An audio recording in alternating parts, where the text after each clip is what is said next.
Progress કરો, development કરો, લોકો માટે પ્રકલ્પ આપો, પણ કાયદાની સીમામાં રહીને. 30 મીટર માર્જિન નહીં છોડીને જે સ્થિતિ ટ્રાફિકની થવાની છે તે રજનીશભાઈ ચારપુલથી સર્કિટ હાઉસ તરફ આવતો ટ્રાફિક, દશેરા ટેકરીથી કે કાલિયાવાડીથી આ રોડે થઈને ટેકનિકલ સ્કૂલ તરફ જતો ટ્રાફિક આ જંકશન છે. આ પ્રકલ્પ જો આ રીતે બની ગયું તો આવનારા દિવસોમાં એને માણવા માટે આવનારા લોકોનું પાર્કિંગ નહીં રહે. પ્રોગ્રેસ થવો જ જોઈએ, ડેવલપમેન્ટ થવું જ જોઈએ. મને એક ન્યુટ્રલ જવાબ જોઈએ છે, જેના પાસે સ્પષ્ટ જવાબ હોય તે આપજો. આપણું રંગ વિહાર હતું, 2 વખત તોડાઈ ગયું, હવે પાછું નવું બને છે. સરબતિયા તળાવની બી સેમ હાલત થઈ. એવા ઘણા બધા પ્રોજેક્ટ છે. ડાન્સિંગ ફુવારો હતો, ગોબર ગેસ પ્લાન્ટ હતો, કરોડોના ખર્ચે બને છે, વપરાતું નથી, પાછું નવીનીકરણ. તો આની પાછળની નીતિઓ શું હોઈ શકે? એમ વારે ઘડી આવું થવાની.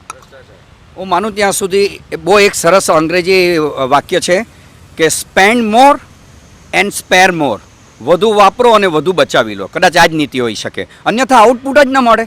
અથવા આ ટેન્ડરિંગ માટે આઈએસ અધિકારીઓ હોય, એન્જિનિયરો હોય, ભણેશ્રી લોકો હોય, નકશો પ્લાનિંગ હવે આ જૂના થાણા પાસેની વાત છે, એ લોકોએ ડિવાઈડર બનાવી દીધા, એના વાયર બહારથી નાખ્યા છે, અકસ્માતને નોતરે છે. તો આ બધું ક્યાં સુધી ચાલશે? ઘણીવાર આપને વિચાર એવો આવે કે કલેક્ટર લેવલના માણસ હોય કે કમિશનર લેવલના માણસ હોય, એ લોકોની પાસે અગમચેતી નહીં હશે, અથવા તો જે પણ એક પ્રોજેક્ટ મૂકે એની બ્લુપ્રિન્ટમાં કયા કયા પાસાને આવરી લેવા જોઈએ એટલું જ્ઞાન નહીં હશે, અથવા તો એ લોકોની પાસે પોતાની લાયકાત સિદ્ધ કર્યા પછી નોકરી મેળવ્યા બાદ માત્ર વન લાઇનર હશે કે મારે મારા આકાઓને ખુશ રાખવા છે અને એ લોકો ધરાય પછી મને જે થોડું આપે બસ એનાથી જ સંતુષ્ટ પામવું છે. મને તો એ લોકોના જ્ઞાન પર શંકા થાય. આટલું બધું નીચે નહીં જવું જોઈએ. અરે પણ સાહેબ, પણ આપણે ચૂંટાયેલી પાંખ જે હતી એ હું ઘરે બેસી ગઈ એટલે એ લોકોની જવાબદારી પતી ગઈ.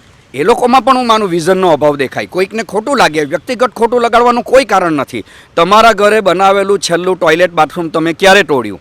તમારા ઘરે બનાવેલું પાર્કિંગ તમને અયોગ્ય અને ખોટી જગ્યાએ બની ગયું એવું ક્યારે લાગ્યું? જો તમારા ઘરના પૈસા માટે તમે આટલા બધા સાવધાન હો તો શા માટે લોકોના વેરા અને ફંડ, પબ્લિક ફંડ અથવા તો લોકોની સુખાકારી માટે આવનારા જે પૈસા છે એનો તમે આટલો બધો દુરુપયોગ શું કામ કરો? આવનારી પ્રજા તમને પૂછશે અને આટલા બધા નીચે નહીં જાઓ. તમારી પાસે એક વિઝન હોવું જોઈએ. યુ રિપ્રેઝન્ટ 15,000 પીપલ જો તમે કોર્પોરેટર હો.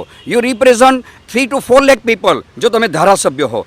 You represent minimum 10 lakh people to 20 lakh people if you are member of parliament. This is really ridiculous. બહુ શરમજનક છે, બહુ શરમજનક.